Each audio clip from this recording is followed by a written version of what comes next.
Nesse vídeo aqui eu quero compartilhar com você 8 linguagens de programação que eu considero essencial para você aprender em 2025. Seja você que está começando a programar hoje ou seja você um desenvolvedor mais experiente. Se você não me conhece, meu nome é Thiago Aguiar, especialista em desenvolvimento Android e iOS.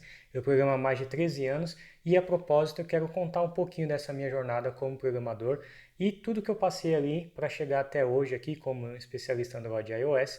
E essa experiência vai trazer para você uma visão, né? Uma das visões mais interessantes é de quem já chegou lá e quem já passou por alguma jornada se você está começando agora. De novo, vale ressaltar que essas 8 linguagens são linguagens da minha opinião, na minha experiência.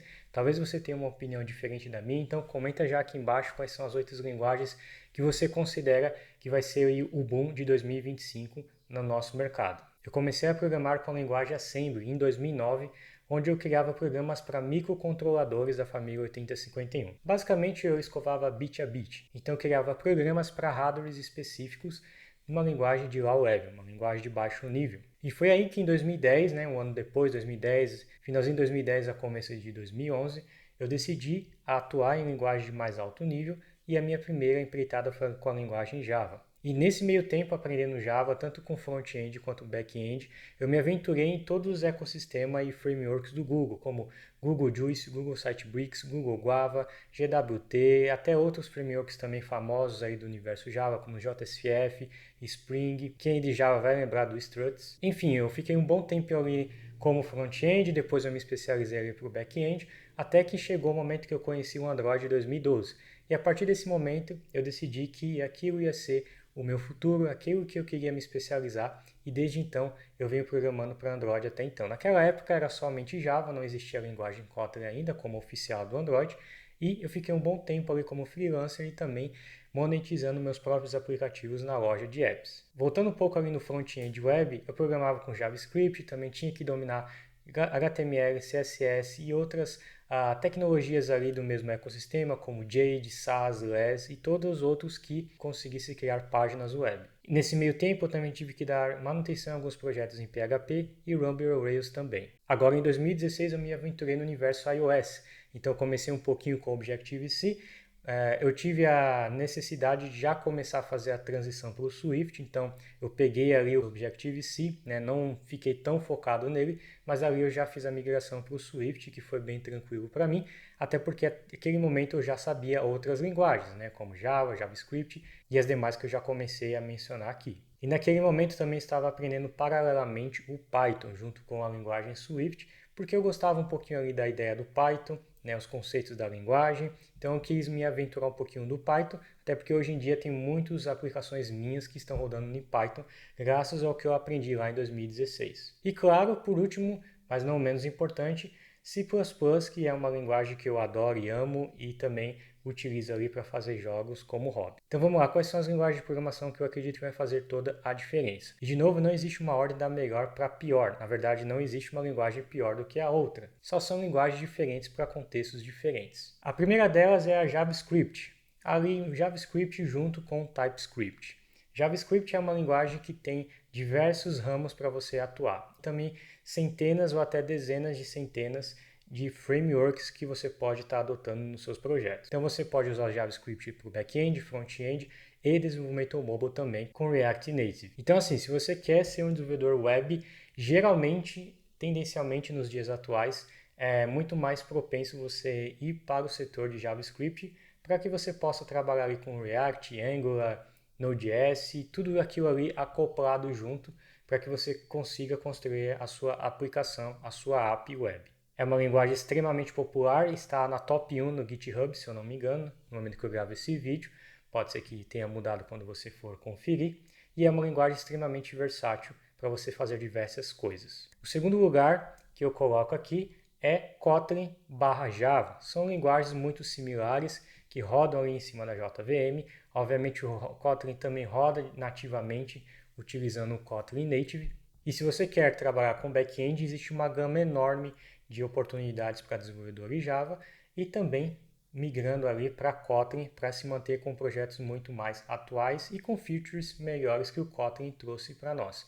E se você quiser ser desenvolvedor Android nativo, o Kotlin definitivamente é a escolha ideal para você, até porque tanto a JetBrains que criou essa linguagem, quanto o Google, que mantém o suporte dela junto com a JetBrains, vem adicionando cada vez novas funcionalidades, enriquecendo cada vez mais a linguagem, melhorando seu compilador. Então, definitivamente, se você quiser criar aplicativos para Android, o Kotlin é a melhor opção para você. Você também pode criar o back-end do seu app utilizando frameworks do próprio Kotlin, como Ktor e diversos outros que estão surgindo por aí. Além disso, o Kotlin também permite você criar aplicativos para todos os ecossistemas, né? Justamente agora com o surgimento da tecnologia do Compose, você pode criar aplicações web, desktop e até iOS somente utilizando o Kotlin.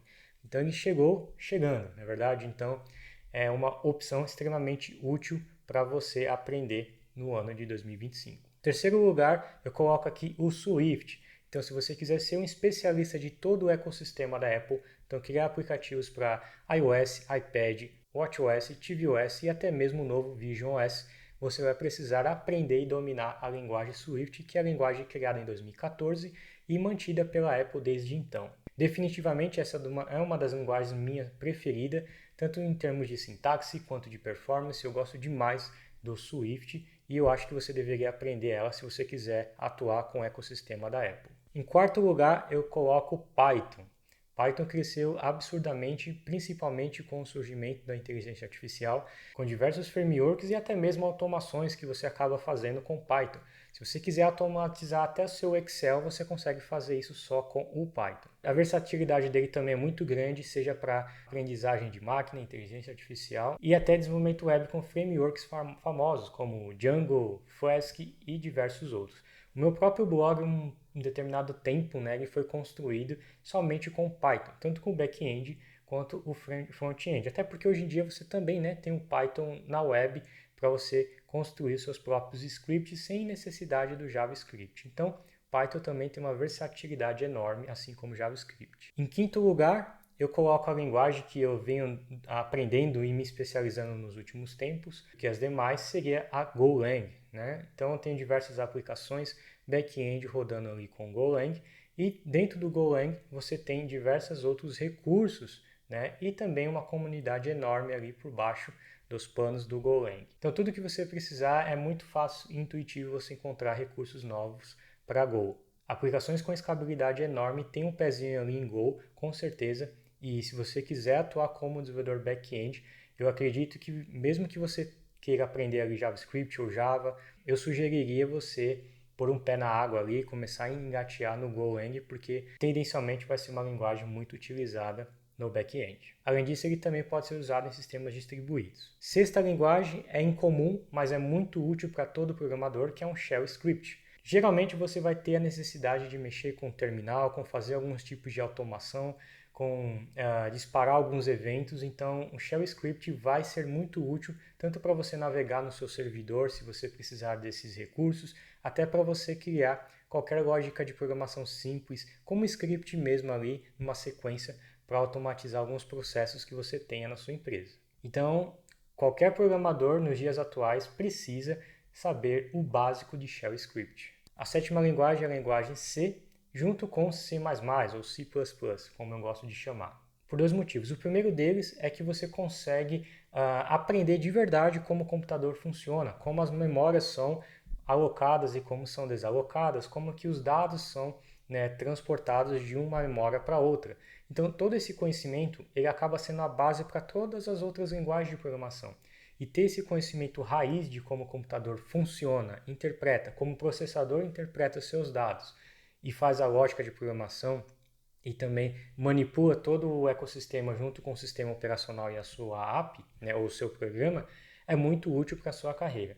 E o segundo fator que eu escolheria também, o C junto com o C++, é se você quiser eventualmente começar a estudar desenvolvimento de games. Seja para você construir o seu próprio motor gráfico ou até mesmo entender como eles funcionam, assim como a Unreal roda com C++ ou até mesmo a Unity com C#.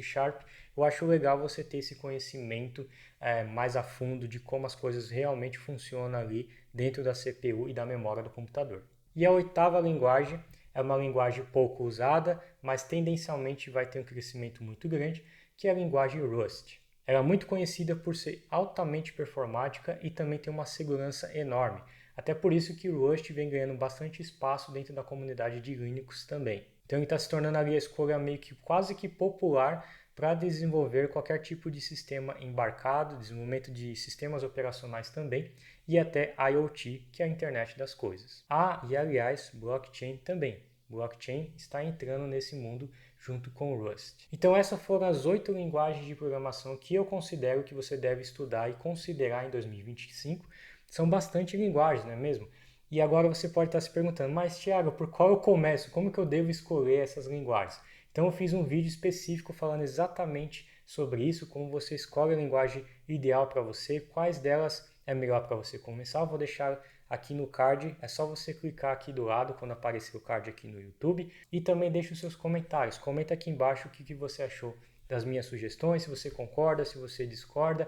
Coloca as suas sugestões, as suas experiências como programador, se você já for um pouco mais experiente. Coloca aqui embaixo que eu vou adorar ler os comentários, beleza? Então, esse é o vídeo de hoje. Se inscreve no canal, deixa o like e a gente se vê no próximo vídeo.